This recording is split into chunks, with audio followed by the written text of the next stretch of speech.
প্রাথমিকে ফের চালু হচ্ছে বৃত্তি পরীক্ষা। সরকারি প্রাথমিক বিদ্যালয়ে ফের বৃত্তি পরীক্ষা চালু হচ্ছে বলে জানিয়েছেন প্রাথমিক ও গণশিক্ষা মন্ত্রণালয়ের উপদেষ্টা অধ্যাপক ডাক্তার বিধান রঞ্জন রায় পোদ্দার। তিনি বলেন, প্রাথমিকে পরীক্ষা পদ্ধতি চালু হয়েছে, বৃত্তিও চালু করতে যাচ্ছি।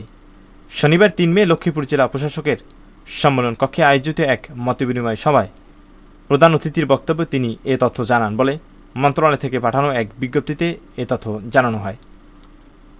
প্রসঙ্গত 2008 সাল পর্যন্ত বিদ্যালয়ের বাছাই করা শিক্ষার্থীদের নিয়ে অনুষ্ঠিত হতো প্রাথমিক বৃত্তি পরীক্ষা। 2009 সাল থেকে প্রাথমিক শিক্ষা সমাপনী পিএসসি শুরু হলে বাদ পড়ে যায় বৃত্তি পরীক্ষা। পিএসসি ফলের পর ভিত্তি করে তখন শিক্ষার্থীদের বৃত্তি দেওয়া হতো, কিন্তু 2022 সালে একেবারে শেষ বেলায় এসে আকস্মিকভাবে প্রাথমিক বৃত্তি পরীক্ষা নেওয়ার সিদ্ধান্ত নেয় প্রাথমিক ও গণশিক্ষা মন্ত্রণালয়। 2023 সালেও প্রাথমিক বৃত্তি পরীক্ষা নেওয়ার সিদ্ধান্ত নেওয়া হয়েছিল মন্ত্রণালয়, যদিও শেষে বৃত্তি পরীক্ষা থেকে সরে আসে মন্ত্রণালয়।